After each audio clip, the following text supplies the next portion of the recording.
Bismillahirrahmanirrahim. This is Rana Shahid Ali, your English teacher from Park Garrison Heights Secondary School, Nankana Sahab. Dear students, hope all is well at your end.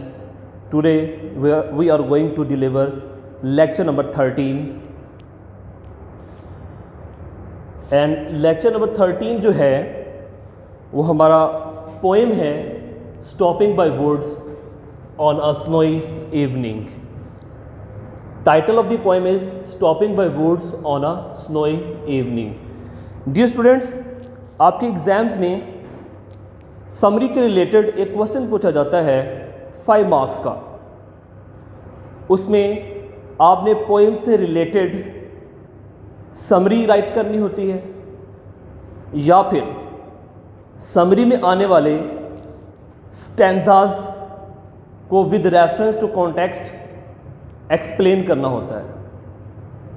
तो आज का जो topic है, जो मौजू है, वो है stopping by woods on a snowy evening. हम समरी से पहले इसकी जो पोएम है उसको रीड करेंगे और ये जानने की कोशिश करेंगे कि पोएट रॉबर्ट फ्रॉस्ट हमें इस पोएम में क्या सिखाना और क्या बतलाना चाह रहा है. तो ये जैसे कि मैंने अभी बोला कि stopping by woods on a snowy evening Robert Frost की लिखी हुई है. तो first question is who was Robert Frost. तो रॉबर्ट फ्रॉस्ट जो है was an American poet. He was born at San Francisco on March 26, 1874. Dear students, he was internationally acclaimed poet. It mean कि वो ऐसे पोएट थे जो पूरी दुनिया में जाने जाते थे. जैसा कि आप जानते हैं Allama Mohammad Iqbal is our national poet और उनकी शायरी जो है वो हमारे दिलों को जोश पैदा करती है. इसी तरीके से रॉबर्ट फ्रॉस्ट की जो पोइट्री है ये नेचुरल चीज़ों से रिलेटेड, फितरत से रिलेटेड इसकी पोइट्री है. और आज की इस पोएम में भी वो फितरत के, नेचर के करीब रहकर बात करना चाह रहा है. Let's read this poem consist of the 4 stanzas. The first stanza, before explaining the first stanza I would like to explain कि इस स्टैंजा में, पोएम की रीडिंग में कुछ पॉइंट्स, कुछ फिगर्स ऑफ द स्पीच हैं जो कि पोएम पढ़ने से पहले क्लियर करने ज़रूरी हैं ताकि जब हम पोएम पढ़ें तो इसका बाकायदा तौर पर आपको जो है वो समझ आए कि पोएट हमें क्या समझाना चाह रहा है. तो फर्स्ट ऑफ ऑल इस पोएम में जो चीज़, जो फिगर्स ऑफ स्पीच यूज़ हुआ है वो है alliteration. Dear students, you know alphabet of the English? Definitely you know. Vowels and consonant. Dear students, if we study alphabet, so there are the 2 categories, vowels and consonant. You know very well. आपने जो है वो early classes में लाजमी पढ़ा होगा कि vowels क्या होते हैं. A, E, I, O, U. These are the 5 letters called vowels. Remaining alphabet in 5 letters के अलावा बाकी जितने भी हैं वो सारे के सारे कॉन्सोनेंट हैं. यानी कि जो बी है, सी है, डी है, इसके अलावा रिमेनिंग 26 अल्फ़ाबेट में जो रिमेनिंग है वॉल्स के अलावा, ए, ई, आई, ओ, यू के अलावा वो सारे के सारे कॉन्सोनेंट्स हैं. डियर स्टूडेंट्स, आप ये भी जानते होंगे वॉल्स जो हैं वो डायरेक्टली प्रोनाउंस होते हैं थ्रोट, और कॉन्सोनेंट्स में आपकी जो टंग की मूवमेंट होती है लेकिन वॉल्स में नहीं होती। तो एलिट्रेशन जो है इसकी डेफिनेशन मैं करता हूं।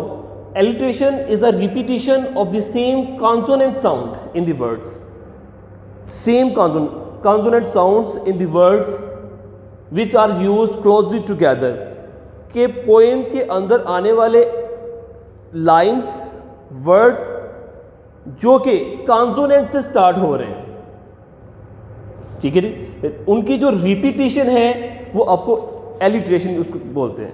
उसकी जो रिपीटिशन एलिट्रेशन कहलाएगी। फॉर एग्जाम्पल हिज हाउस, तो look this, his house, his house, his is a consonant H, definitely also H, closely together, his house, repetition of the consonant his house is called alliteration. Another example, C means stopping, C means stopping, S and S are consonant and repetition is the alliteration. And the second figure of speech is imagery. तो dear students, what is the imagery?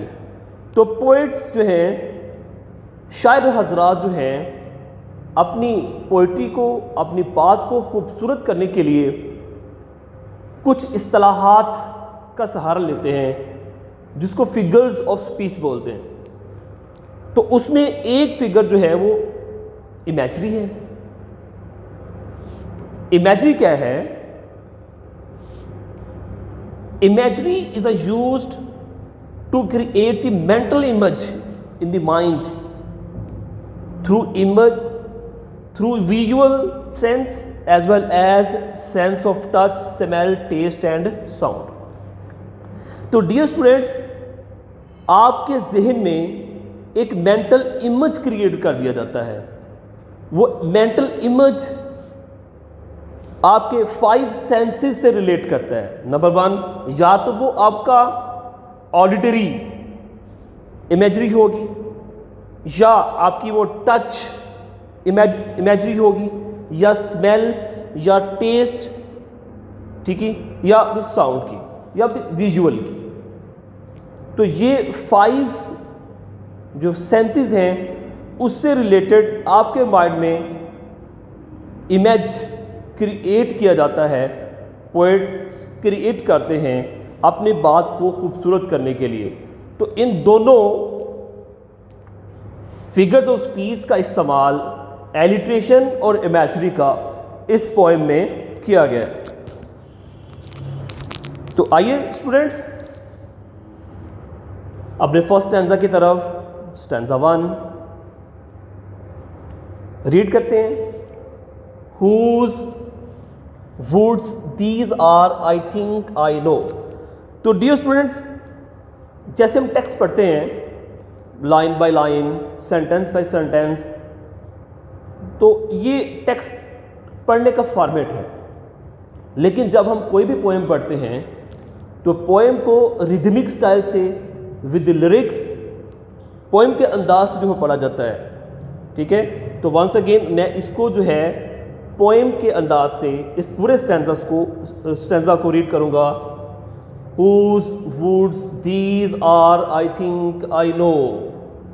His house is in the village though. He will not see me stopping here to watch his woods fill up with snow. तो dear students, ये है अंदाज एक poem को जो है वो read out करने का। अब देखते हैं इसके फर्स्ट लाइन में पोएट हमें क्या कहना चाह रहा है। Whose woods these are, I think I know. शायर कहता है कि ये जंगल किसके हैं। Whose woods, woods कहते हैं जंगल को, woods jungle, forest. Whose woods these are, I think I know. मेरा ख्याल है, मैं जानता हूं कि ये जंगल किसके हैं। His house is in the village दो, शायद उसका घर विलेज में है, गांव में है। तो dear students, look this, as we discussed, as we explained alliteration. तो first of all, whose words? तो you are seeing W is starting here and W is starting here, but this is exact, these are consonant WW, but when we pronounce these two words, whose words, in whose the pronouncing word is H, who, whose, but in second words the starting letter sound would, consonant sound. So in this case, whose words W and W is not the alliteration, and in other sense, in the next line you can see his house, his house, H consonant, and pronouncing the consonant sound he, his house. So this is the alliteration.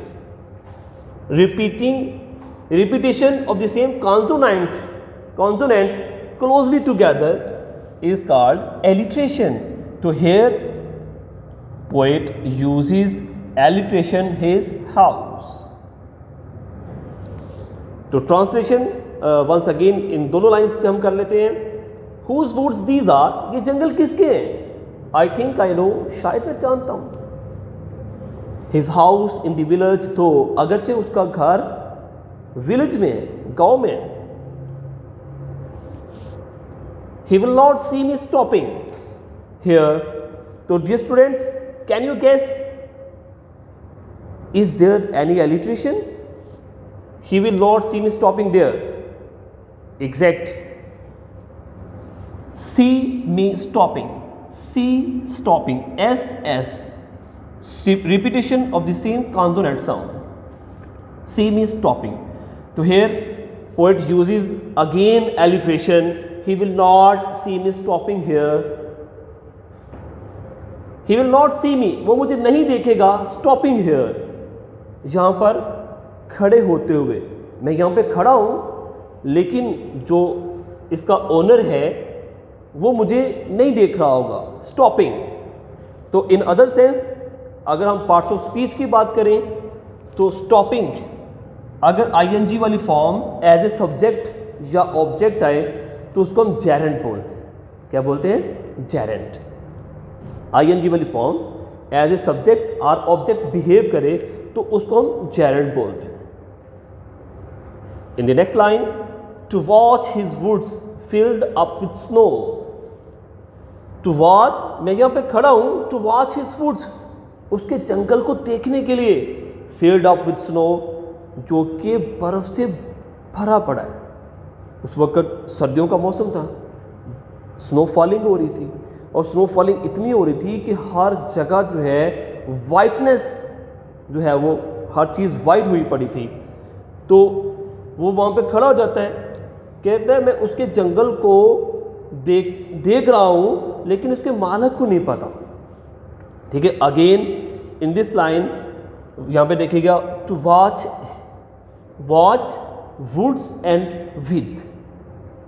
Repetition of W is consonant. To watch his woods filled up with snow. तो ये 3 words हैं, watch, woods and with. Watch, woods and with, तीनों के तीनों W से start हो रहे हैं. तो अगेन पोएट यहाँ पे एलिट्रेशन यूज कर रहे हैं. तो डियर स्टूडेंट्स, यहाँ पे देखिएगा ये इसके मीनिंग्स हैं, जिनके स्पेलिंग्स और मीनिंग्स क्वाइट इंपॉर्टेंट हैं. Woods, forest, watch, look, fill up, loaded. मैंने इसके दरमियान भी इसको एक्सप्लेन कर दिया है.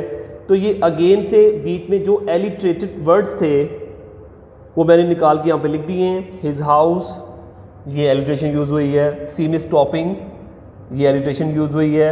Watch is words filled up with snow, ये एलिट्रेशन यूज़ हुई है. और dear students, as we discussed earlier, where is the imagery, imagery image कहाँ पे बना है इस पूरे स्टैंजा में? तो यहाँ पे देखिएगा, filled up with snow, filled up to watch his woods filled up with snow। हम अब इमेज अपने माइंड में बना रहे हैं कि ऐसा फॉरेस्ट है, ऐसा वुड्स है, ऐसा जंगल है जो स्नो से फिल है। हमारे जहन में इमेज आ रहा है, तो वो इमेज किससे रिलेट करता है? इन योर 5 सेंसेस, टच से, स्मेल से, टेस्ट से, साउंड से या विजुअल से। तो डेफिनेटली ये इमेज जो है वो आपका देखने से रिलेटेड है। So this is the audit visual imagery filled up with snow, filled up with snow। तो dear students, this was our first stanza, and now we move on the next stanza, stanza number 2। Again we read this stanza as poem। My little horse must think it queer to stop without a farmhouse near, between the woods and frozen lake, the darkest evening of the year। इसमें difficult words हैं, क्वेर ये इस्तेमाल हुआ है इसमें, क्वेर। इसके meaning क्या है? अजीब, स्ट्रेंज। जो चीज़ आपको स्ट्रेंज लगे उसको आप क्वेर बोलते हैं, क्वेर। पेपर के लिए इंपॉर्टेंट वर्ड है, बोर्ड के एग्जाम में अक्सर आता है क्वेर। इसका सिनोनिम पूछा जाता है और इसके स्पेलिंग भी पूछे जा सकते हैं। फार्म हाउस, फार्म हाउस देहात में बनने वाले घर को कहते हैं। बना हुआ जो घर होता है देहाती एरिया में, जो है फसलों में बना हुआ घर है, वो farm house. A house attach to a farm, यानी ऐसा घर जो आपके खेतों से अटैच है, उसको बोलते हैं फार्म हाउस। फ्रोजन मीन जमा हुआ होना, फ्रोजन मीन जमा हुआ होना। आइस कवर्ड मतलब बर्फ जमी हुई हर जगह पर। लेक, झील, पॉन्ड को बोलते हैं, ठीक है। तो अब हम इसकी जो है वो इसकी ट्रांसलेशन करते हैं और ये जानने की कोशिश करते हैं कि पोएट इस स्टैंजा के ज़रिए हमें क्या समझाना चाह रहा है। तो माई little horse must think it care, मेरा घोड़ा, यहाँ पर लिटिल हॉर्स का वर्ड उसने यूज़ किया है। लिटिल मीन यहाँ पर तो छोटा के मीनिंग में इस्तेमाल किया गया, मेरा छोटा घोड़ा। तो छोटे घोड़े से मुराद उसका ये है, घोड़ा तो उसका फुल है, उसके ऊपर वो सवार भी है। तो छोटे घोड़े से मुराद है कि उसका घोड़ा अभी फुल ट्रेन नहीं हुआ, अभी वो फुली ट्रेंड नहीं है, ठीक है। अभी उसने मतलब अपनी सवारी स्टार्ट ही की है, अभी उसकी तरबियत में कुछ कमी है। वो इस बिना पर उसको लिटिल हॉर्स कह रहा है, माई little horse must think it care. मेरा घोड़ा जब पहुंचता है जंगल में तो उसको बड़ा अजीब लगता है, उसको बड़ा अजीब लगता है। To stop without a farm house dear, कि वो ऐसी जगह पर स्टॉप हो गए हैं जिसके करीब कोई घर ही नहीं है, ठीक है। वो तो हॉर्स है, उसका सोचने का अंदाज भी वैसा ही है। तो कोई अस्तबल उसको नज़र नहीं आ रहा, उसको अपने लिए कोई खाना, कोई चारा नज़र नहीं आ रहा। तो कैसा उसके ज़हन में ये बात आई कि to stop without a farm house near, कि वो ऐसी जगह पर खड़े हो गए हैं जिसके करीब कोई घर नहीं है। Between the woods and the frozen lake, और वो खड़े कहाँ पे थे? वुड्स और फ्रोजन लेक में के दरमियान में। वुड्स किसको बोलते हैं? जंगल को। फ्रोजन किसको बोलते हैं? जमी हुई। और लेक किसको बोलते हैं? झील। जमी हुई झील और जंगल के दरमियान में वो जाकर खड़े हो गए। The darkest evening of the year, साल की तारीख तरीन शाम, साल की तारीख तरीन शाम को, ठीक है जी। इसमें frozen lake, frozen lake, lake यहाँ पे नाउन है और फ्रोजन उसका जो है वो एडजेक्टिव है। और dear students, you know very well, if third form comes before a noun and modify a noun, तो then we according to grammar हम इस थर्ड फॉर्म को जो कि एज ए एडजेक्टिव यूज़ हुई है इसको पार्टिसिपल बोलेंगे, पार्टिसिपल। और पार्टिसिपल की दो अकसाम होती हैं। इफ़ आईएनजी वाली फॉर्म जो है वो किसी नाउन को मॉडिफाई करे तो वो प्रेजेंट पार्टिसिपल, और अगर वो थर्ड फॉर्म किसी नाउन को मॉडिफाई करे तो ये पास्ट पार्टिसिपल है। और डियर स्टूडेंट्स, इसके अलावा और भी इसमें ग्रामर की बहुत सारी चीज़ें हैं, जैसे टू स्टॉप वर्ब की पहली फॉर्म के साथ टू लगाओ तो उसको हम इन्फिनेटिव जो है एज ए ग्रामर इसको इन्फिनेटिव कहते हैं, ठीक है जी। तो this was the second stanza.